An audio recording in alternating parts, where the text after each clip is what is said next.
ഇന്ന് നിസാരമാണ്, കളിയാണ്, തമാശയാണ്. എങ്ങനെ വേണമെങ്കിലും ജീവിക്കാമല്ലോ. ഫർദ ധരിച്ചുകൊണ്ട് എന്ത് പേക്കൂത്ത് വേണമെങ്കിലും കാണിക്കാമല്ലോ. ഉസ്താദേ ഞാൻ ഇങ്ങനെയേ നടക്കൂ എന്ന് പറയുന്നവർ, എടാ നിനക്ക് ഈ രാജ്യത്ത് എന്ത് കാണിക്കാനുമുള്ള സ്വാതന്ത്ര്യമുണ്ടല്ലോ. എന്ത് വേണമെങ്കിലും നിനക്ക് ചെയ്യാ, അതിനുള്ള അവകാശം നിനക്കുണ്ട്. അല്ലാഹു പറഞ്ഞല്ലോ, ഇന്നാ ഹദൈനാഹു സബീല ഇമ്മാ ശാകിറാ വ ഇമ്മാ കഫൂറാ. അല്ലാഹു നിനക്ക് സ്വാതന്ത്ര്യം തന്നിട്ടുണ്ട്. അല്ലാഹു നിനക്ക് സ്വാതന്ത്ര്യം തന്നിട്ടുണ്ട്. പ്രായപൂർത്തിയായ ഒരു ചെറുപ്പക്കാരനോട് അല്ലാഹു പറയുകയാ, ഇതാ സ്വർഗ്ഗത്തിലേക്കുള്ള വഴിയാണ്. കള്ള് കുടിക്കാൻ പറ്റൂല, വ്യഭിചരിക്കാൻ പറ്റൂല, പലിശ തിന്നാൻ പറ്റൂല. ഇതിലേ പോകുകയാണെങ്കിൽ നിസ്കരിക്കണം, ഖുർആൻ ഓതണം, നോമ്പ് പിടിക്കണം, ഞാൻ പറയുന്നത് പോലെ നീ ജീവിക്കണം. ഇങ്ങനെ ജീവിച്ചാ നിനക്ക് സ്വർഗ്ഗത്തിൽ പോകാം. ഈ കാണുന്ന വഴി എന്തു വേണമെങ്കിലും ചെയ്യാം. ഒരാൾ പോലും നിന്നെ തടയാനില്ല, ഒരാൾ പോലും നിന്നോട് ചോദിക്കാനില്ല. എന്തു വേണമെങ്കിലും നിനക്ക് കാണിക്കാം. പക്ഷേ ഇതെന്റെ അവസാനം നരകമാ. ബുദ്ധിയുള്ളവനല്ലേ, ബുദ്ധിയുള്ളവനല്ലേ, ചിന്തിക്കടാ മനുഷ്യ, തെരഞ്ഞെടുക്കടാ മനുഷ്യ എന്ന് അല്ലാഹുവിന്റെ പരിശുദ്ധമായ ഖുർആൻ പറയുമ്പോ, ഉസ്താദന്മാര് ഖുർആനിന്റെ ആയത്തോതിയിട്ട് ഇതൊക്കെ പറയുമ്പോ, തലയിലെ ഒരു മുടി പോലും വെളിയിലിടല്ലേ എന്ന് പറയുമ്പോ, തലയിൽ ഷാളിടാത്ത പെണ്ണുങ്ങൾ, മാറിടം കാണിക്കുന്നവർ, വയറ് തുറന്നിട്ട് കൊണ്ട് നടക്കുന്നവർ, പടച്ചവനെ പറയാൻ കഴിയില്ലല്ലോ. അങ്ങനെയുള്ള രീതിയിൽ നടക്കുന്ന മുസ്ലിമേ, എന്തു വേണമെങ്കിലും നിനക്ക് കാണിക്കാം. പക്ഷേ അല്ലാഹുവിന്റെ ഖുർആനിലെ ഒരായത്ത് നീ മറക്കരുത്. നീ എന്ത് കാണിച്ചാലും കുഴപ്പമില്ല. നീ അല്ലാഹുവിന്റെ ഖുർആനിലെ ഒരായത്ത് ഓർത്തു വെച്ചോ. ഏതായത്തും മറന്നാലും ഈ ആയത്ത് നീ മറക്കരുത്. ഈ ആയത്ത് ഹൃദയത്തിന്റെ അകത്ത് നീ എഴുതി വെച്ചോ. ഇത് നീ പേടിക്കണ്ട ആയത്താടാ. അല്ലാഹു പറയുകയാ, ആരൊക്കെ പറഞ്ഞിട്ടും മുടിവെട്ടാതെ നടക്കുന്ന ചെറുപ്പക്കാരാ, അല്ലാഹുവേ വാപ്പ ഉപദേശിച്ചു, ഉമ്മ ഉപദേശിച്ചു, ഉസ്താദന്മാരുപദേശിച്ചു, എന്നിട്ടും പടച്ചവനെ എനിക്ക് മോഡലാണ്, എനിക്ക് ഫാഷനാണെന്ന് പറഞ്ഞ് മുടി വളർത്തി നടക്കുന്ന ചെറുപ്പക്കാരാ, മുട്ടുമക്കളിന്റെ ഇടയിലുള്ള സ്ഥലം ഔറത്താണെന്ന് പഠിച്ചിട്ട് കീറിയ പാൻറ്റും ധരിച്ച് നടക്കുന്ന യുവത്തവേ, തലമറക്കണം, ശരീരം മറക്കണം, ഫർദ ഇടണം, ഹിജാബ് ഇടണം, അല്ലാഹുവിനെ ഭയന്ന് ജീവിക്കണമെന്ന് പരിശുദ്ധമായ ഖുർആൻ പറയുമ്പോ, ഇതൊക്കെ കാറ്റിൽ പറത്തിയിട്ട് നടക്കുന്ന പെങ്ങളെ, എന്തു വേണമെങ്കിലും നീ മറന്നോ. ഖുർആനിലെ ഒരായത്ത് മറക്കരുത്, ഖുർആനിലെ ഒരായത്ത് മറക്കരുത്. ഏതായത്തെന്നറിയോ? അല്ലാഹുവേ 1400 വർഷങ്ങൾക്ക് മുമ്പ് നബി മുഹമ്മദ് മുസ്തഫ സല്ലല്ലാഹു അലൈഹി വസല്ലമ തങ്ങളുടെ സ്വഹാബിയുണ്ടല്ലോ, സ്വഹാബത്തൊരു യുദ്ധത്തിന് വേണ്ടി കടന്നു പോവുകയാ, സഹാബത്തൊരു യുദ്ധത്തിന് വേണ്ടി കടന്നു പോവുകയാ. അങ്ങനെ യുദ്ധത്തിന് വേണ്ടി ഒരു നാട്ടിലൂടെ പോകുമ്പോ ഒരു സുന്ദരിയായ പെണ്ണിനെ കാണുകയാണ്. യുവത്വത്തിന്റെ നടുവിലൂടെ നടന്നു പോകുന്ന ഒരു ചെറുപ്പക്കാരിയായ പെണ്ണിനെ കണ്ടപ്പോ സഹാബികൾ ഒരു ചെറുപ്പക്കാരൻ ആ പെണ്ണിനോട് പ്രണയം തോന്നുകയാണ്. അല്ലാഹുവേ, ആര് പറഞ്ഞിട്ടും അവിടെ നിന്ന് കേൾക്കുന്നില്ല. തന്റെ ആഗ്രഹം പോയി പറയുകയാണ്. സുന്ദരിയായ പെണ്ണിന്റെ മുന്നിൽ പോയിട്ട് തന്റെ ആഗ്രഹം അവിടെ നിന്ന് പറയുകയാ, നിന്നെ എനിക്ക് വേണമെന്ന് പറയുമ്പോ പെണ്ണു പറഞ്ഞു, എന്റെ മതത്തിലേക്ക് വന്നാൽ ഞാൻ സമ്മതിക്കാം. അവൾ യഹൂദിയായിരുന്നു. ഇവൻ മതം മാറുകയാണ്, പെണ്ണ് കെട്ടുന്നതിന് വേണ്ടി മതം മാറുകയാണ്, അല്ലാഹുവിന്റെ ദീൻ അവിടെന്ന് വലിച്ചെറിയുകയാണ്.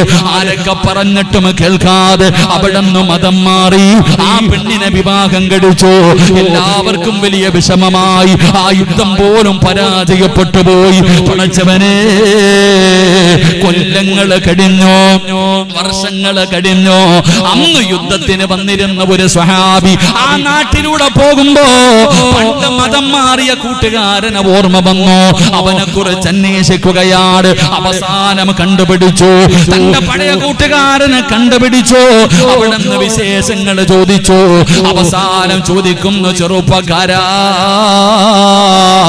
നീ അല്ലാഹു അല്ലാഹുവിന്റെ ഖുർആൻ മുഴുവനും കാണാതെ പഠിച്ചവനായിരുന്നല്ലോ, നീ ഹാഫിളായിരുന്നല്ലോ, നീ ഖുർആൻ മുഴുവനും കാണാതെ പഠിച്ചവനായിരുന്നല്ലോ. എന്തെങ്കിലും നിനക്ക് ഓർമ്മയുണ്ടോ? അല്ലാഹുവിന്റെ ഖുർആനിൽ എന്തെങ്കിലും നിനക്ക് ഓർമ്മയുണ്ടോ? ആ ചെറുപ്പക്കാരൻ പറഞ്ഞ മറുപടി എന്തെന്നറിയോ?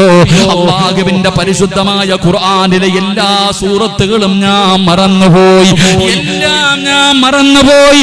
ഒരേ ഒരായത്ത് ഓർമ്മയുണ്ട്, ഒരേ ഒരായത്ത് മാത്രമേ എനിക്ക് ഓർമ്മയുള്ളൂ. എന്റെ ചെറുപ്പക്കാരാ, ഈ സദസ്സിലിരിക്കുന്നവരോട് പറയുകയാ, അല്ലാഹുവിനെ മറന്നുകൊണ്ട് ധിക്കാരികളെ പോലെ, അഹങ്കാരികളെ പോലെ അല്ലാഹു തരുന്ന അനുഗ്രഹങ്ങൾ മുഴുവനും രണ്ട് കൈയും നീട്ടി സ്വീകരിച്ചിട്ട് നന്ദിയില്ലാത്തവനെ പോലെ പടച്ചറപ്പിനെ പുറങ്കാല് കൊണ്ട് ചവിട്ടിയിട്ട് മതിമറന്ന് ജീവിക്കുന്ന യുവത്വേ, അല്ലാഹു പറയുകയാ, വത്തഖൂ യൗമൻ തുർജഊന ഫീഹി ഇലല്ലാഹ്. ഇത് ഭീഷണിയാടാ, ഇതൊരു ഭീഷണിയാടാ. അല്ലാഹു നിന്നോട് പറയുകയാ, അല്ലാഹു നിന്നോട് ഓർമ്മപ്പെടുത്തുകയാ, എങ്ങനെ വേണമെങ്കിലും ജീവിച്ചോ. ഞാൻ പറയുന്നത് കേൾക്കാതെ സ്വന്തം ഇഷ്ടപ്രകാരം ജീവിക്കാനാണെങ്കിൽ എന്തു തോന്നിവാസവൻ കാണിച്ച് നടന്നോടാ. ഓന്തോടിയാ എവിടെ വരെ ഓടുവടാ. പഴഞ്ചൊല്ല് പറയുവല്ലോ, ഓന്തോടിയാൽ എവിടെ വരെ ഓടും, നീ പോയാ എവിടെ വരെ പോകാനാടാ, നീ പോയാൽ എവിടെ വരെ പോകുമടാ. വാട്സപ്പിലും ഫേസ്ബുക്കിലും ഇൻസ്റ്റാഗ്രാമിലും ഫർദയും ഹിജാബ് വിട്ടുകൊണ്ട് വീഡിയോ എടുത്തിട്ട് ഈ ഉമ്മത്തിനെ കളിയാക്കുന്ന യുവത്വേ, ഇന്ന് പറയാതിരിക്കാൻ കഴിയില്ലല്ലോ. യൂട്യൂബ് എടുത്തു നോക്കിയാൽ, പഠിച്ചവനെ ഇൻസ്റ്റാഗ്രാം എടുത്തു നോക്കിയാൽ, തലമറയ്ക്കുന്ന പെങ്ങളോട്, വീഡിയോ പിടിക്കുന്ന പെങ്ങളോട് പറയുന്നു, നീ വീഡിയോ എടുത്താ പോരെ, എന്തിനാ മോളെ തലമറയ്ക്കുന്നത്, എന്തിനാ പെങ്ങളെ ഫർദയിടുന്നത്, എന്തിനാ ഈ ഉമ്മത്തിനെ നാണം കെടുത്തുന്നത്, നിനക്ക് കാണിക്കണമെങ്കിൽ കാണിച്ചാ പോരെ. പെങ്ങൾ ഒരു കാര്യം ഓർത്തോ, അല്ലാഹു പറയുകയാ, വത്തഖൂ യൗമൻ തുർജഊന ഫീഹി ഇലല്ലാഹ്. എവിടെ പോയാലും, ഈ ദുനിയാവിന്റെ ഏത് മൂലയിൽ പോയാലും എന്റെ മുന്നിലേക്ക് തന്നെ നീ തിരിച്ചു വരണമെന്ന് മറക്കരുത്. അല്ലാഹു പറയുകയാ. ഇന്ന് കയറി നോക്കിയിട്ടുണ്ടോ? മൊബൈലൊക്കെ കയറി നോക്കാതിരിക്കല നല്ലത്. ഫർദ ഇട്ട പെണ്ണിന്റെ വീഡിയോ കാണാൻ, ഡാൻസ് കാണാൻ, എന്തൊക്കെ. അല്ലാഹു നമുക്ക് ഈമാൻ നൽകുമാറാകട്ടെ. ആണുങ്ങളും പെണ്ണുങ്ങളും ഇപ്പം ചാമ്പലിന്റെ കാലവാ, അല്ലാഹു കാക്കുമാറാകട്ടെ. കുറെ കാലം ചാമ്പലായിരുന്നു, പള്ളിക്കമ്മറ്റിക്കാർ വരെ ചാമ്പോയപ്പോ. അലച്ചിക്ക് അള്ളാഹുവിന്റെ പള്ളി പരിപാലിക്കുന്നവന്മാര് മുഴുവനും എല്ലാരും ഇങ്ങനെ നിൽക്കും. പ്രസിഡന്റ് വന്നിട്ട് കാല് പൊക്കി വെച്ചിട്ട് ചാമ്പിക്കും. നാളെ റബ്ബെടുത്തിട്ട് ചാമ്പുന്നത് കാണാം. അള്ളാഹു കാക്കുമാറാകട്ടെ. അള്ളാഹു പറയുകയാ, നീ എവിടെ പോയാലും തിരിച്ച് എൻ്റെ അടുത്ത് തന്നെ വരും. എങ്ങനൊക്കെ നടന്നാലും അവസാനം എൻ്റെ അടുക്ക് തന്നെ നീ തിരിച്ചു വരും. നടന്നോ. അതെന്നെ എനിക്കും പറയാനുള്ളൂ, എന്നോടും നിങ്ങളോടും. അള്ളാഹു ഈമാൻ നൽകുമാറാകട്ടെ. ഇത് ഞാൻ പറഞ്ഞത് നിങ്ങളോടല്ല. ഞാൻ വഴുതു പറയുന്നത് നിങ്ങൾ വിചാരിക്കും ഇവൻ എന്താടാ ഞങ്ങളെ മുഴുവൻ ഇങ്ങനെ പറയണം. ഞാൻ വഴുതു പറയുന്നത് നിങ്ങൾ ആരെയും നന്നാക്കാനല്ല, എനിക്ക് നന്നാകാനാണ്. അള്ളാഹു എന്നെ ഒന്നും നന്നാക്കി തരുമാറാകട്ടെ. കരുണയില്ലാത്ത മനുഷ്യന്മാര് ഒരാമീൻ പറ. ഇത്രയും പേരില്ലേ, ആരുടെയെങ്കിലും ഒരു ആമീൻ അല്ല കേട്ടാ ഞാൻ രക്ഷപ്പെടും. അള്ളാഹു എന്നെ നന്നാക്കുമാറാകട്ടെ. ഒന്നുകൂടെ പറ. ഉസ്താദന്മാരൊക്കെ ഇരിക്കുന്ന എല്ലാവരും ആമീൻ പറ. അള്ളാഹു എന്നെ നന്നാക്കുമാറാകട്ടെ. ഇത്രയും പണ്ഡിതന്മാർ ഇവിടെ ഇരിക്കുമ്പോൾ ഈ പാവപ്പെട്ടവൻ വഴുതു പറയേണ്ട കാര്യമുണ്ടോ? ഇല്ല, അതിൻ്റെ ആവശ്യമൊന്നുമില്ല. ഒരുപാട് പണ്ഡിതന്മാരുള്ള ആലിമീങ്ങളുള്ള നാടല്ലേ. അൽഹംദുലില്ലാ. പാവാട് ഉസ്താദ്, അതുപോലെ തന്നെ പാറന്നൂർ ഉസ്താദ്, ഇങ്ങനെ തുടങ്ങുന്ന ഒരുപാട് പണ്ഡിതന്മാർ എല്ലാവരും. അള്ളാഹു എന്നെ നന്നാക്കി തരുമാറാകട്ടെ. അള്ളാഹു നിങ്ങളെയും നന്നാക്കുമാറാകട്ടെ. എല്ലാവരും നന്നാകണം. ഞാൻ പ്രസംഗിച്ചാൽ എൻ്റെ കയ്യിലിരിക്കുന്ന ഈ ഷാള് ഞാൻ കഴുകിയാൽ ആദ്യം വെളുക്കുന്നത് ഷാളല്ല, എൻ്റെ കയ്യാ. കഴുകുന്നവൻ്റെ കയ്യ ആദ്യം വെളുക്കുന്നത്, പിന്നെയാണ് വസ്ത്രം വെളുക്കുന്നത്. അതുകൊണ്ട് ആദ്യം എനിക്ക് വെളുക്കണം, നമുക്കെല്ലാവർക്കും വെളുക്കണം. അള്ളാഹു വെളുപ്പിച്ച് തരുമാറാകട്ടെ. ഞാൻ പറഞ്ഞു വന്നത്, സഹോദര, എവിടെ പോയാലും തിരിച്ചങ്ങോട്ട് തന്നെ പോകണം. നാട്ടുകാർ പറയും ഓം തോടി എവിടെ വരെ ഓടുന്നു, അതിനൊരു പരിധിയുണ്ട്. തിരിച്ചങ്ങോട്ട് തന്നെ പോകണം. ഈ ചിന്ത എനിക്ക് നിങ്ങൾക്കുണ്ടെങ്കിൽ നമ്മൾ നന്നാകും. അള്ളാഹു നമുക്ക് ഈമാൻ നൽകുമാറാകട്ടെ. അള്ളാഹു നമുക്ക് ഈമാൻ നൽകുമാറാകട്ടെ. സംഘാടകർ ബക്കറ്റ് എടുത്തു, 10:30 കഴിഞ്ഞു. എൻ്റെ പ്രിയപ്പെട്ട സഹോദരങ്ങളെ, ഒരു വലിയ ലക്ഷ്യമാണ്, ഒരു വലിയ ക്യാമ്പസാണ് ഇവർ സ്വപ്നം കാണുന്നത്. അൽഹംദുലില്ലാഹ് സംഘാടകർ ബക്കറ്റുമായിട്ട് നിങ്ങളുടെ മുന്നിലേക്ക് കടന്നു വരുന്നു. ആരും മോസിന് കൊടുക്കണ്ട. അസ്സദഖത്തു റദ്ദുൽ ബലാ. സദക്ക വിപത്തിനെ തട്ടിമാറ്റും. ഇതിന്റെ അർത്ഥം അറിയാത്ത ആരുമില്ല. ഈ സദക്ക കൊടുത്താൽ വിപത്തുകളെ തട്ടിമാറ്റുമെന്ന് അറിയാത്ത ആരുമില്ല. എല്ലാവർക്കും അറിയാം, കൊടുക്കില്ല. ഉദാഹരണം ചോദിക്കട്ടെ, ഇന്ന് വഴുത് കഴിഞ്ഞു, 11 മണിക്ക് വീട്ടിൽ പോയി, ഭക്ഷണമെല്ലാം കഴിഞ്ഞു, കിടന്നുറങ്ങാൻ തയ്യാറായി, ബാത്റൂമിന്റെ അകത്തേക്ക് കയറിയപ്പോ കാല് തെറ്റിയിട്ടൊന്ന് താഴെ വീണു, തല പോയി ഭിത്തിയിലടിച്ചു, ബുദ്ധിയില്ല, അനക്കമില്ല. പൊക്കിയെടുത്തുകൊണ്ട് കോഴിക്കോട് ഹോസ്പിറ്റലിൽ കൊണ്ടുപോയി. ഡോക്ടർ പറഞ്ഞു സർജറി ചെയ്യണം. ഇത്തിരി സീരിയസാ. 24 മണിക്കൂർ കഴിഞ്ഞിട്ട് എന്തും പറയാൻ പറ്റൂ.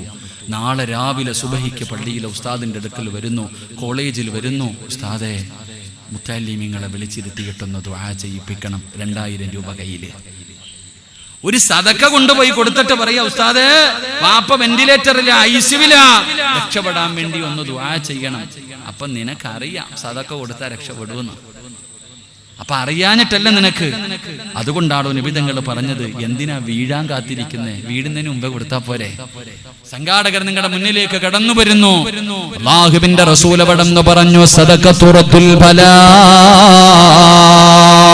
സദക്ക വിപത്തുകളെ തട്ടിമാറ്റുമെന്നാണ്. രോഗങ്ങളെ മാറ്റുമടോ. ക്യാൻസറിനും ട്യൂമറിനും പോലും മരുന്നുണ്ടല്ലോ. അല്ലാഹുവിന്റെ പ്രവാചകൻ പറഞ്ഞു, അല്ലാഹുവിന് ചില അടിമകളുണ്ട്, അല്ലാഹുവിന് ചില അടിമകളുണ്ട്. അവര് രോഗം വന്നാൽ സദക്ക കൊണ്ട് ചികിത്സിക്കുമെന്ന് നബി മുഹമ്മദ് മുസ്തഫ സല്ലല്ലാഹു അലൈഹി വസല്ലമ തങ്ങൾ പറയുകയാണ്. ഈ വിക്കായയുടെ ചെറുപ്പക്കാര് നിങ്ങളുടെ മുന്നിലേക്ക് കടന്നു വരികയാ. നിന്റെ കിഡ്നി രണ്ടും പ്രവർത്തിക്കുന്നതാണോ എന്ന് നിനക്കറിയില്ലല്ലോ. എടോ, നിന്റെ അടുത്ത് നിന്റെ ശരീരത്തിൽ ക്യാൻസറിന്റെ അണുക്കളുണ്ടോ എന്ന് നിനക്കറിയില്ലല്ലോ. മനുഷ്യ, സദക്ക കൊണ്ട് ചികിത്സിക്കടാ. അതൊരു പനിയാക്കി മാറ്റി ചെറുപ്പക്കാരാ.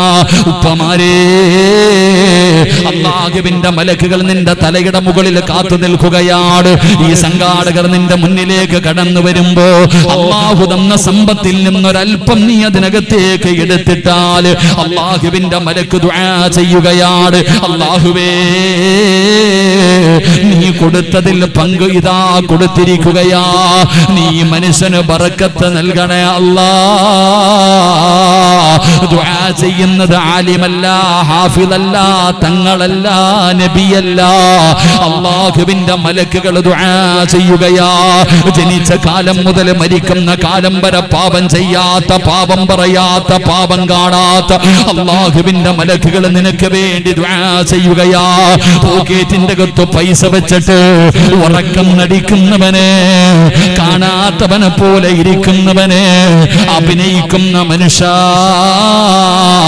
മലക്ക് പറയുന്നു, അല്ലാ, നീ കൊടുത്ത ദീവനെ പിടിച്ചു വെച്ചതുപോലെ നീയും പിടിച്ചു വെക്കണേ അല്ലാ, നീയും പിടിച്ചു വെക്കണേ അല്ലാ.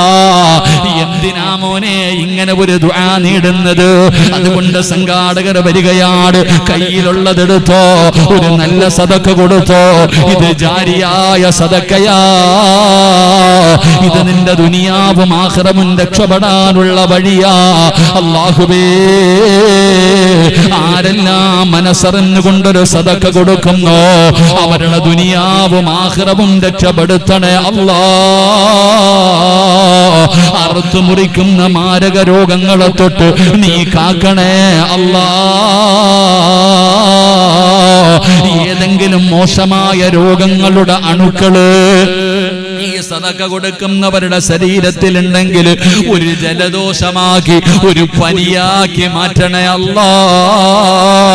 നീ രക്ഷപ്പെടുത്തണേ അല്ലാ. എല്ലാവരും മനസ്സറിഞ്ഞിട്ടൊരു നല്ല സദക്ക അല്ലാഹു നമ്മളെ രക്ഷപ്പെടുത്തുമാറാകട്ടെ. അല്ലാഹു കബൂലാക്കി പൊക്കോ ഇൻഷാ അല്ലാഹ്. പെട്ടെന്ന് അൽഹംദുലില്ലാഹ് 3 സ്വലാത്ത് സല്ലല്ലാഹു അലാ മുഹമ്മദ്. അല്ലാഹുവിന്റെ പരിശുദ്ധമായ ഖുർആൻ ഇവിടെന്ന് പറയുകയാ. പരിശുദ്ധമായ ഖുർആൻ അല്ലാഹുവിന്റെ കലാം കേട്ടിട്ട് നിസാരമാക്കുന്ന മനുഷ്യ, നിന്നെ അല്ലാഹു എന്താണ് വിളിച്ചതെന്നറിയോ? അല്ലാഹു നിന്നെ വിളിച്ചതെന്താണെന്നറിയോ? ഫമാലഹും അനി തദ്കിറതി മുഅ്രിദീൻ കഅന്നഹും ഹുമുറും മുസ്തൻഫിറാ. അല്ലാഹുവിന്റെ വിശുദ്ധമായ ഖുർആൻ, അല്ലാഹുവിന്റെ പരിശുദ്ധമായ ഖുർആൻ നിന്നെ ഉപമിച്ചത് എന്തിനോടെന്നറിയോ? അല്ലാഹു നിന്നെ ഉപമിക്കുകയാണ്. മക്കള് കുരുത്തക്കേട് കാണിക്കുമ്പോ, പറഞ്ഞാൽ അനുസരിക്കാതെ വരുമ്പോ, മക്കള് നല്ലതുപോലെ പഠിക്കാതെ വരുമ്പോ നീ പറയും, എന്താടാ നീ കഴുതയെ പോലെയായത്? മക്കള് പഠിക്കാതെ വരുമ്പോ, പറഞ്ഞ അനുസരിക്കാതെ വരുമ്പോ നമ്മൾ ചോദിക്കും, നീ എന്താടാ കഴുതയെ പോലെ നടക്കണേ? നീ എന്താ കഴുതയെ പോലെ നടക്കണേ എന്ന് ചോദിക്കൂലേ? അള്ളാഹുവിന്റെ പരിശുദ്ധമായ ഖുർആൻ പറയുന്നു, അള്ളാഹുവിന്റെ കലാമ് കേട്ടിട്ട് പരിഗണിക്കാത്തവൻ അവൻ കഴുതയെ പോലെയാ. അള്ളാഹു പറയുകയാ, അവൻ അള്ളാഹു ഉപമിച്ചിരിക്കുന്നത് കഴുതയിലേക്ക് അവനെ ഉപമിച്ചത്. മസലുഹും കമസലിൽ ഹിമാരി യഹ്മിൽ അസ്വഹ എന്ന് ഖുർആൻ പറയുന്നുണ്ടല്ലോ മറ്റൊരു ഭാഗത്ത്.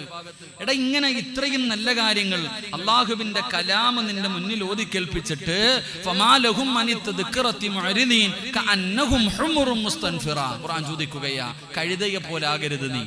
കഴുതയെ പോലെ നിന്നെ ഉപമിക്കുന്നത് ഒരു ഒന്നും ചിന്തിക്കാത്തവനെ പോലെ. ഇങ്ങനെ കേൾക്കുന്നു, കളയുന്നു, ഇങ്ങനെ നടന്നിട്ട് കാര്യമില്ല.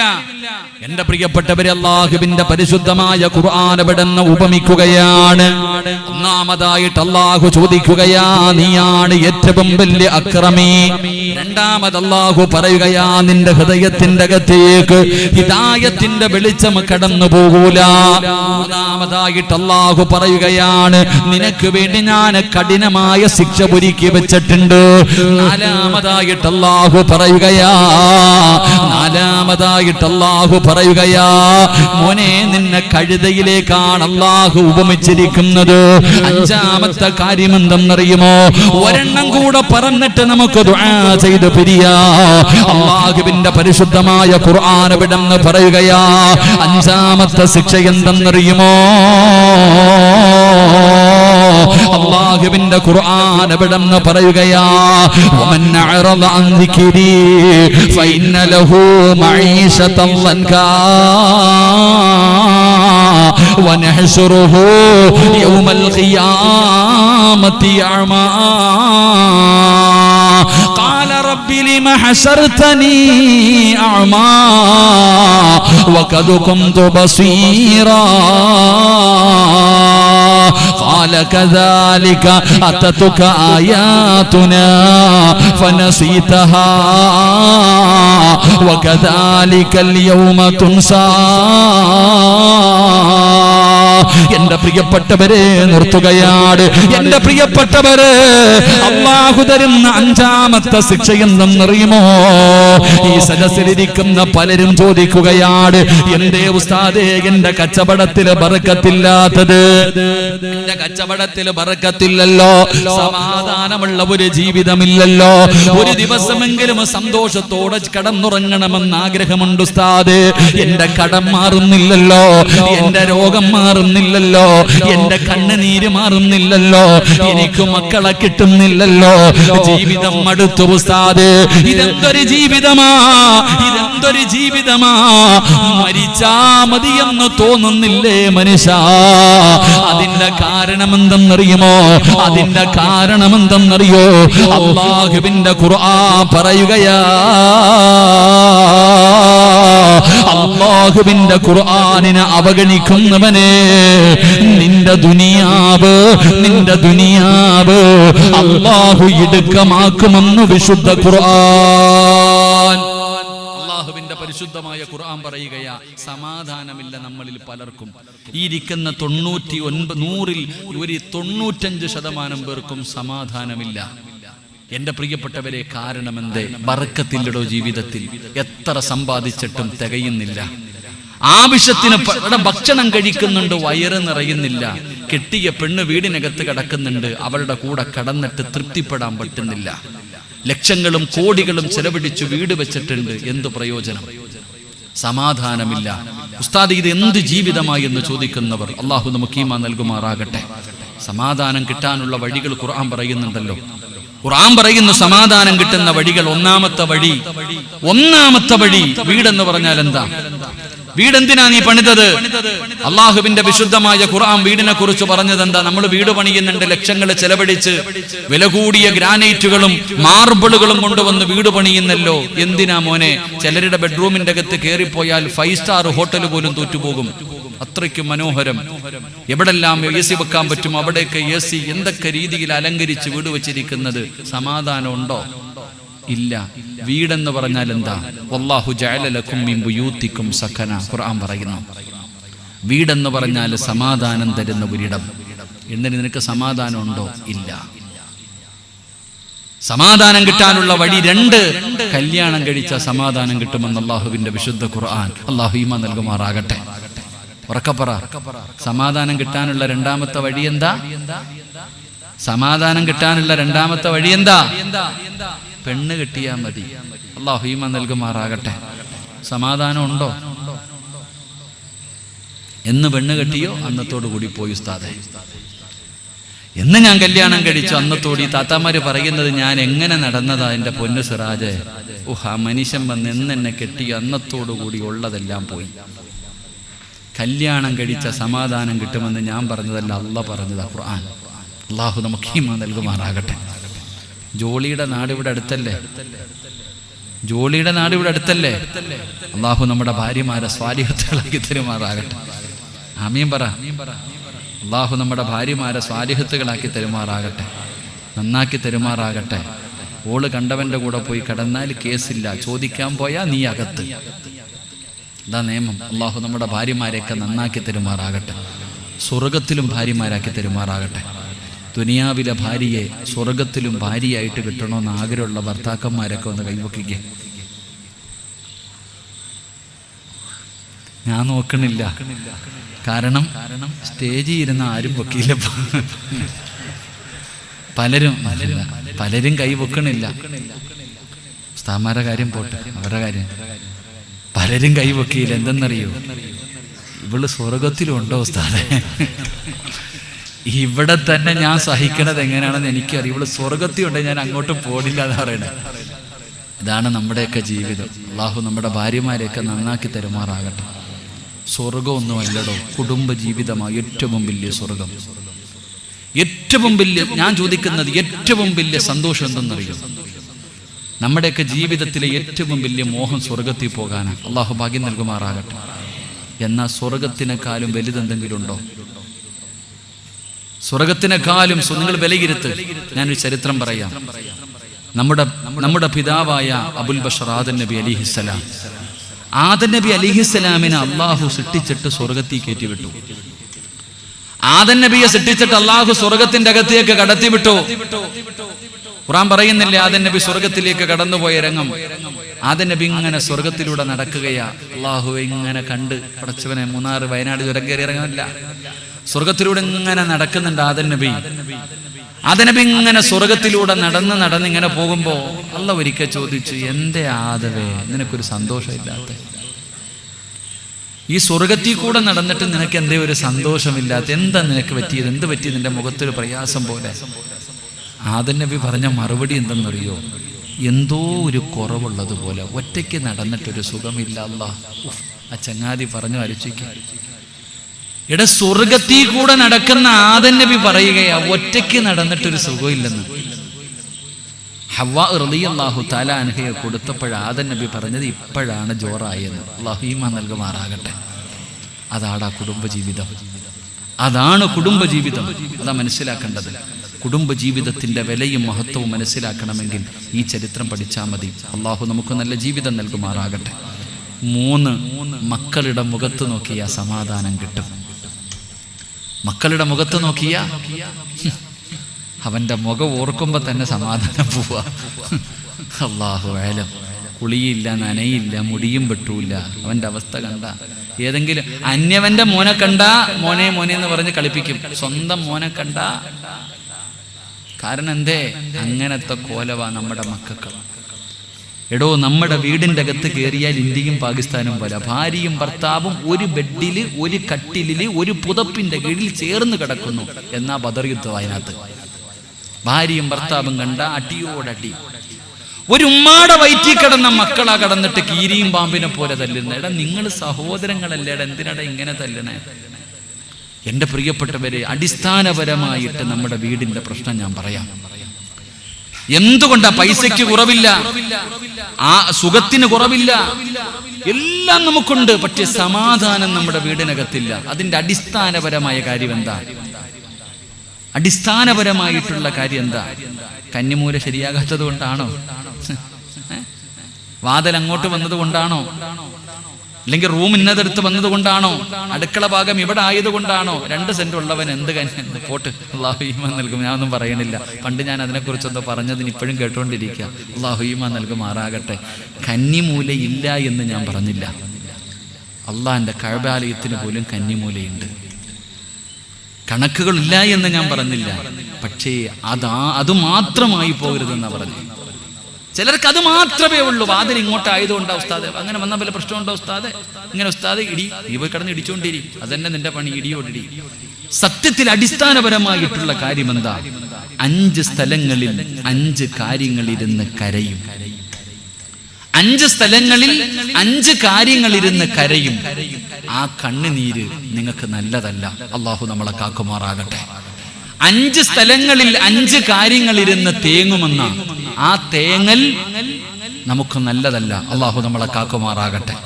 അതുകൂടെ പറഞ്ഞു തരാം. ഇരിക്കുവോ? 5 എണ്ണം പറയത്തില്ല, 1 എണ്ണം പറയത്തുള്ളൂ. പക്ഷെ അത് ഇരിക്കുവോ? 11 മണിക്ക് നിർത്താന്ന് പറഞ്ഞു. ഇപ്പം ചവിട്ടിയാലേ 11:15 നിൽക്കത്തുള്ളൂ. അതുകൊണ്ടാണ് ഞാൻ ചോദിക്കണം, ഇരിക്കുവോ? നിങ്ങൾ പറയുക. ഞാൻ പ്രസംഗിക്കണമെന്ന് ആഗ്രഹമുള്ളവരെന്ന് കൈവക്കിക്കേ. പൈസ ചോദിക്കുമ്പോഴും ഈ ആത്മാർത്ഥത കാണിക്കണം. ഇൻഷാ അല്ലാഹ് എല്ലാവരും ഒന്ന് എഴുന്നേറ്റ് ഫ്രണ്ടിലോട്ട് കയറിയിരുന്നേ. അങ്ങോട്ട് കയറിക്കോ സാധന്മാരെ. ഞാനൊന്ന് ഇരുന്നോട്ടെ, ഞാൻ ഇരുന്നോട്ടെ. അപ്പാ കാല് വേൻ വാ, ഇങ്ങോട്ട് വാ. ഇനി ഞാൻ തിരുവനന്തപുരം വരെ ഇരിക്കാനുള്ളതാ. വാ കയറിക്കോ, എല്ലാവരും കയറിക്കോ. ഞാൻ നിർത്തുകയാ. പുറകിലെ കണ്ടോ ആ റോഡിൽ നിൽക്കണ ചങ്ങാതി, കണ്ണിന്റെ മുന്നിൽ സ്വർഗം കാണിച്ചതെന്നല്ല. നീ കയറി നിൽക്കരുത്. കണ്ണിന്റെ മുന്നിൽ അള്ളാഹു നിങ്ങൾക്ക് സ്വർഗം കാണിച്ചു തരുന്നു. സ്വർഗം കേറിയിരിക്കാൻ വയ്യ, പിന്നെ അവിടത്തെ സ്വർഗം കിട്ടണത്. ആ പുറത്ത് നിൽക്കണ സഹോദരങ്ങളോട് ഒന്നീ സ്വർഗത്തിൽ കയറ്, അല്ലെങ്കിൽ മാറി നിൽക്ക്, വീട്ടിൽ പോ. ഒന്നീ അങ്ങോട്ട് മാറി നിൽക്കുക, അല്ലെങ്കിൽ കയറിയിരിക്കുക. മൈക്ക് സെറ്റുകാരൻ എന്തേപ്പാ ഒന്ന് താഴ്ത്തി വെച്ചതാപ്പാ. 3 സ്വലാത്ത് സ്വല്ലല്ലാഹു അലാ മുഹമ്മദ്. അള്ളാഹു സ്വീകരിക്കുമാറാകട്ടെ. നിങ്ങൾ നോക്കിക്കേ, ദുനിയാവി 2 സ്വർഗമില്ലേ? ഒരു സ്വർഗമേതാ? നമ്മൾ ഇരിക്കുന്നത് ഇൽമിന്റെ മജ്ലിസ്. 2ാമത്തെ സ്വർഗമേടാ? മദീനത്ത്. ദുനിയാവിലെ സ്വർഗത്തിൽ കയറിയിരിക്കാത്ത ഈ മനുഷ്യൻ എങ്ങനാ അവിടുത്തെ സ്വർഗം കിട്ടുന്നത്? ഒന്ന് ആലോചിച്ചേ. ആ പുറത്തു നിൽക്കുന്ന സഹോദരങ്ങൾക്ക് കണ്ണിന്റെ മുന്നിൽ സ്വർഗത്തിൽ കയറാൻ വയ്യ. ഇവനാ അള്ളാഹിനോട് മറ്റേ സ്വർഗം ചോദിക്കുന്നത്. അള്ളാഹു ഈമാൻ നൽകുമാറാകട്ടെ. അതുകൊണ്ട് ഒന്നുകിൽ കയറി. മഴ കേട്ടില്ലെങ്കിൽ കേട്ടില്ല, സിറാജിന് എനിക്ക് ഇഷ്ടമല്ലായിരുന്നു, അല്ല ഞാൻ പോയില്ല, ഒരു കുഴപ്പമില്ല. പക്ഷെ വന്നിട്ട് വെളിയിൽ നിന്നാ അള്ള ചോദിക്കും, എന്തുകൊണ്ട് കണ്ണിന്റെ മുന്നിൽ സ്വർഗം കണ്ടിട്ട് കയറിയിരുന്നില്ല? അതിന് നിനക്ക് വേറെ കിട്ടും. അള്ളാഹു കാക്കുമാറാകട്ടെ. എന്റെ പ്രിയപ്പെട്ടവരെ, 5 സ്ഥലങ്ങളിൽ 5 കാര്യങ്ങൾ ഇരുന്ന് തേങ്ങിയ ബുദ്ധിമുട്ട. അള്ളാഹു നമ്മളെ കാക്കുമാറാകട്ടെ. ഒന്ന് അള്ളാഹുവിന്റെ പള്ളിയിൽ നിസ്കരിക്കാൻ ആളില്ലെങ്കിൽ പള്ളി തേങ്ങും.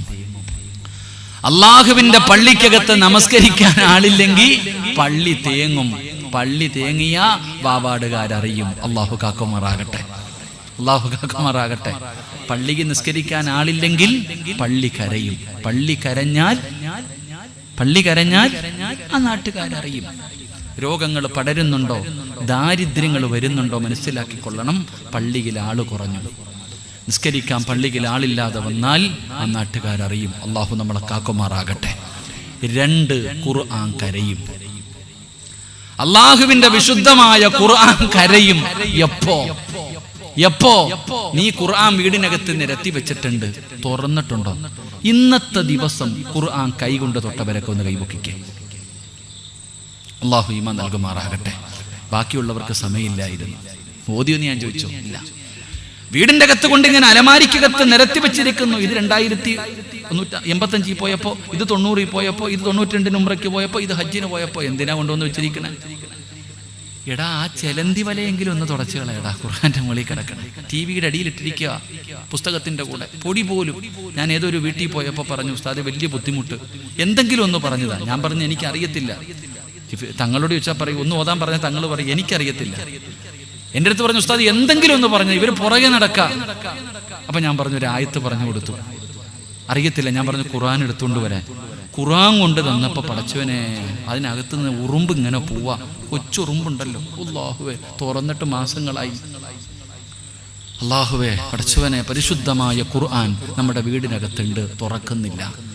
അല്ലാഹുവിന്റെ പരിശുദ്ധമായ ഖുർആൻ നമ്മൾ ഓതുകയോ തുറക്കുകയോ ചെയ്യാതിരുന്നാൽ ഖുർആൻ കരയുവിടോ. അള്ളാന്റെ കലാമ് നിന്റെ വീടിനകത്തിരുന്ന് കരഞ്ഞ ആ വീട് കത്തിയില്ലെങ്കിലല്ലേ കുഴപ്പമുള്ളൂ, ആ വീട് തീ പിടിച്ചില്ലെങ്കിലല്ലേ കാര്യമുള്ളൂ. അള്ളാഹുവിന്റെ ഖുർആൻ നിന്റെ വീടിനകത്തിരുന്ന് കരയുകയാ. ആ കണ്ണുനീരാടാ നിന്റെ കുടുംബത്തിന്റെ സന്തോഷം കെടുത്തി കളഞ്ഞത്. അള്ളാഹു കാക്കുമാറാകട്ടെ. ഖുർആൻ ഓതും, പക്ഷെ ഖുർആൻ എടുക്കില്ല. നമ്മൾ ഖുർആൻ എടുക്കാറില്ല, നമ്മൾ ഓതാറില്ല. കാണാതെ ഓതുന്നതിനേക്കാളും പ്രതിഫലല്ലേ വാപ്പ കണ്ടോതുന്നതിന്. കണ്ടോതാൻ ഭയങ്കര മടിയാ. കാണാതെ ഓതുന്നെങ്കിൽ നല്ല ഉസ്താദ് അല്ലേ? വെള്ളിയാഴ്ച ഉസ്താദ് കാണാതെയാണ് ഖുത്ബ ഓതുന്നത്, അത് വലിയ ഉസ്താദ്. കണ്ടോതുന്നവൻ എന്താ? എടാ കണ്ടല്ലേ ഓതണ്ടേ, കണ്ടല്ലേ ഓതേണ്ടത്. കാരണം എന്തേ? കണ്ടോതിയ 2 പ്രതിഫലം. 1 ഖുർആൻ നോക്കി ഓതിയതിന്റെ പ്രതിഫലം, 2 ഖുർആൻ ഓതിയ പ്രതിഫലം. അല്ലെങ്കിലോ ഓതിയ പ്രതിഫലം, ഖുർആൻ നോക്കിയില്ല. ഖുർആനിന്റെ പ്രിയപ്പെട്ട സഹോദരങ്ങളെ, നമ്മുടെ വീടിനകത്തിരുന്ന് ഖുർആൻ കരയുകയാ. എങ്ങനാ വാപ്പ സമാധാനം കിട്ടുക? എങ്ങനാ സന്തോഷം കിട്ടുക? ഒരു സന്തോഷമുള്ള ജീവിതം എങ്ങനെ അല്ലാഹു നിനക്ക് തരും? നീ ഇന്ന് വരെ കണ്ടിട്ടുണ്ടോ മഗ്രിബിന്റെ ഇശാഇന്റെ ഇടയിൽ ആരെങ്കിലും നിന്റെ വീട്ടിൽ ഇരുന്ന് ഖുർആൻ ഓതുന്നത്? 3-4 എണ്ണം അവിടെ ഉണ്ടല്ലോ, ഭാര്യയും മക്കളും. ഒരെണ്ണമെങ്കിലും ഇരുന്നിട്ട് ഓതുന്ന നീ കണ്ടിട്ടുണ്ടോ? നിനക്ക് പിന്നെ നോക്കാൻ സമയമില്ലല്ലോ. അല്ലാഹു ഈമാൻ നൽകുമാറാകട്ടെ. വീട്ടിൽ പോയിട്ട് മക്കളോട് ഖുർആൻ എടുത്ത് ഓതു എന്ന് പറയാൻ നിനക്ക് അധികാരമില്ല. കാരണം നീ ഓതാറില്ല. പിന്നെങ്ങനാ? നീ ഓതിയാലല്ലേ മക്കളോട് പറയാൻ നിന്നെക്കൊണ്ട് കഴിയുക.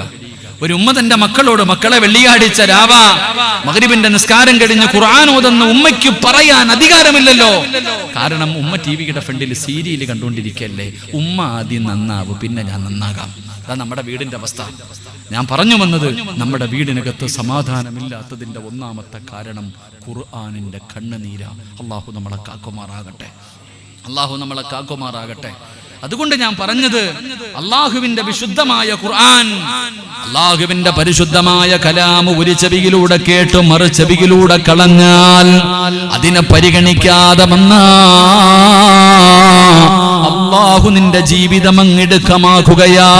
ഈ ദുനിയാവിലെ ജീവിതം പ്രയാസത്തിലാണ്. സമ്പത്ത് എത്ര കിട്ടിയാൽ തികയുന്നില്ല, സമാധാനമില്ല, തിന്നാ വയറ് നിറയുന്നില്ല, വീടിനകത്ത് കേറാ തോന്നുന്നില്ല, ഭാര്യയുടെ കൂടെ കടന്നാ തൃപ്തിപ്പെടുന്നില്ല, മക്കളുടെ മുഖത്ത് നോക്കിയാ സന്തോഷമില്ല. പടച്ചവനെ വലിയ പ്രയാസമാണ്. വീടിനകത്ത് കയറുന്ന നിനക്ക് എങ്ങനെയെങ്കിലും പുറത്തു പോയാ മതി. അതിന്റെ കാരണം എന്തെന്നറിയുമോ? അല്ലാഹുവിന്റെ പരിശുദ്ധമായ ഖുർആൻ. ഖുർആൻ ഇല്ലാത്ത വീട് ശവപ്പറമ്പാടാ. അല്ലാഹുവിന്റെ പരിശുദ്ധമായ ഖുർആൻ ഇല്ലാത്ത വീട് അത് പള്ളിപ്പറമ്പ് പോലെയാണ്, അത് ശ്മശാനം പോലെയാണ്. ഖുർആനുള്ള വീട്, നീ എത്ര ഖുർആൻ വേണമെങ്കിലും നിന്റെ വീടിനകത്ത് മേടിച്ചു വെച്ചോ. പക്ഷേ ഓരോ ദിവസം ഓരോന്നൊന്ന് തുറന്നു നോക്ക്, ഓരോ ദിവസവും ഓരോന്നും എടുത്ത് നോക്ക്. അല്ലാതെ വെക്കല്ലേ, അത് കരയുകയാ. അത് നിനക്ക് നാശമാണെന്ന് നബി മുഹമ്മദ് മുസ്തഫ സല്ലല്ലാഹു അലൈഹി വസല്ലമ തങ്ങൾ പറയുമ്പോ, നിനക്ക് ദുനിയാവിൽ കിട്ടുന്നത് പ്രയാസമാണ്. ഇനി ആഖിറത്തിലോ അല്ലാഹു പറയുകയാ, ഖാല റബ്ബി ലിമ ഹശർതനി അഅമാ വഖദ് കുന്തു ബസീറാ قال كذلك أتتك آياتنا فنسيتها وكذلك اليوم تنسى. പള്ളിയുടെ പറമ്പിൽ നിന്ന് എഴുന്നേറ്റ് വരികയാ. ഖബറിനകത്ത് നിന്ന് എഴുന്നേറ്റ് ഇസ്രാഫീൽ എന്ന മലക്ക് സൂറന്ന കാകടത്തിൽ ഊതുമ്പോ വാവാട് പള്ളിയുടെ ഖബർസാനിൽ നിന്ന് എഴുന്നേറ്റ് വരികയാണ്. പട്ടിയുടെ കോലത്തിൽ, പന്നിയുടെ കോലത്തിൽ, കഴുതയുടെ രൂപത്തിൽ, പേപ്പട്ടിയെ പോലെ വരുന്നവൻ, നടന്നു വരുന്നവൻ, ഇഴഞ്ഞു വരുന്നവൻ, മുഖത്ത് മാംസമില്ലാത്തവൻ, പടച്ചവനെ പല പല കോലങ്ങളിൽ ഇഴഞ്ഞും നടന്നും വരുന്നവർ. ഇങ്ങനെ ഖബറിനകത്ത് നിന്ന് എഴുന്നേറ്റ് വരുന്ന റബ്ബിന്റെ കോടതി ഉണ്ടല്ലോ. അന്ന് വാവാട് പള്ളിയുടെ ഖബർസാനിൽ നിന്ന് ചിലർ എഴുന്നേറ്റ് വരുമ്പോ അവരുടെ കണ്ണ് കാണുന്നില്ല, അവരുടെ ചെവിക്ക് കേൾവിയില്ല, അന്തന്മാരെ പോലെ ഖബറിനകത്ത് നിന്ന് എഴുന്നേറ്റ് വരികയാണ്. അല്ലാഹുവിനോട് ചോദിക്കുകയാ, ഖാല റബ്ബി ലിമ ഹസർതനി അഅമാ വഖദ് കുന്തു ബസീറാ. അല്ലാഹുവേ, എന്തു പറ്റി പടച്ചവനെ? അല്ലാഹുവേ, ഞങ്ങൾക്ക് കാഴ്ചയുണ്ടായിരുന്നല്ലോ, ഞങ്ങൾക്ക് ചെവി കേൾക്കുമായിരുന്നല്ലോ. അല്ലാഹുവേ, എന്തു പറ്റിയെന്ന് റബ്ബിനോട് ചോദിക്കുമ്പോ വഖദ് കുന്തു ബസീറാ ഖാല കദാലിക അതതുക ആയാതുനാ ഫനസീതഹാ വകദാലികൽ യൗമ തുൻസാ. അല്ലാഹുവിന്റെ ഖുർആൻ ദുനിയാവിൽ വെച്ച് ആയത്തുകൾ ഓതിയിട്ട് പറഞ്ഞപ്പോ, പിരിവ് ചോദിച്ചപ്പോ, പാവങ്ങൾക്ക് ചോദിച്ചപ്പോ, യതീമീങ്ങൾക്ക് ചോദിച്ചപ്പോ, നീ കേൾക്കാത്തവനെ പോലെ നടന്നവനല്ലേ? പലതും നിന്റെ കണ്ണിന്റെ മുന്നിൽ അല്ലാഹു കാണിച്ചു തന്നല്ലോ, പലതും നിന്റെ ചെവി കൊണ്ട് കേട്ടല്ലോ. നീ കേൾക്കാത്തവനെ പോലെ, കാണാത്തവനെ പോലെ, അന്ധനെ പോലെ അഭിനയിച്ചില്ലേടാ? ദുനിയാവിൽ കിടന്ന് കളിച്ചില്ലേടാ? നിസാരമാക്കി കളഞ്ഞില്ലേടാ? ഇന്നതുകൊണ്ട് നിന്നെയും ഞാൻ അങ്ങനെയാക്കിയിരിക്കുകയാ. ഇന്ന് നീ അന്ധനാണ്, നാണം കെട്ടവനെ പോലെ പരലോകത്തേക്ക് പടച്ച റബ്ബ് നിന്നെ കൊണ്ടുവരുമെന്ന് ഖുർആൻ എവിടെന്ന് പറയുമ്പോ എന്റെ സഹോദരങ്ങളോട് പറയുന്നു, കളിയല്ല, തമാശയല്ല, നിസാരമല്ല, നിസാരമായി കാണല്ലേ. അള്ളാന്റെ ഖുർആനാണ് കേൾക്കുന്നത്, അള്ളാഹുവിന്റെ ഖുർആനാണ് പഠിക്കുന്നത്, അള്ളാഹുവിന്റെ ഖുർആനാണ് ഓതുന്നത്. ഈ ബോധത്തോടുകൂടി വേണം എന്നെ കൈകൊണ്ട് തൊടാൻ. ഇന്നു മുതൽ അള്ളാഹുവിന്റെ ഖുർആൻ തുടക്കുമ്പോ, അള്ളാന്റെ ഖുർആൻ കൈകൊണ്ടെടുക്കുമ്പോ, എന്റെ പ്രിയപ്പെട്ടവരെ, ഈ പറഞ്ഞ 5 കാര്യങ്ങൾ നിങ്ങൾ മറന്നു പോകരുത്. അള്ളാഹുവിന്റെ കലാമാ. ഈ കലാമിന് നാളെ ഒരു മനുഷ്യനെ സ്വർഗത്തിൽ കൊണ്ടുപോകാൻ അവസരമുണ്ടെന്നാണ്, ഒരുത്തനെ നരകത്തിൽ കൊണ്ടുപോകാനും അവസരമുണ്ടെന്നാണ്. ഈ ചിന്തയോടുകൂടി വേണം ഇനി മുതൽ ഖുർആൻ തൊടാൻ, ഇനി മുതൽ ഖുർആൻ കേൾക്കാൻ, ഇനി മുതൽ ഖുർആൻ പാരായണം ചെയ്യാൻ. അതുകൊണ്ട് അല്ലാഹുവിന്റെ പ്രവാചകൻ അവിടെന്ന് പറയുകയാ, സ്വഹാബാ, നിങ്ങൾ ഖുർആനിനെ സൂക്ഷിക്കണേ, നിങ്ങൾ ഖുർആനിനെ പേടിക്കണേ, നിങ്ങൾ ഖുർആനിനെ കുറിച്ച് ചിന്തിക്കണേ എന്ന് ആദരവായ പ്രവാചകൻ നബി മുഹമ്മദ് മുസ്തഫ സല്ലല്ലാഹു അലൈഹി വസല്ലം. അല്ലാഹു നമുക്ക് ഈമാൻ നൽകി അനുഗ്രഹിക്കുമാറാകട്ടെ.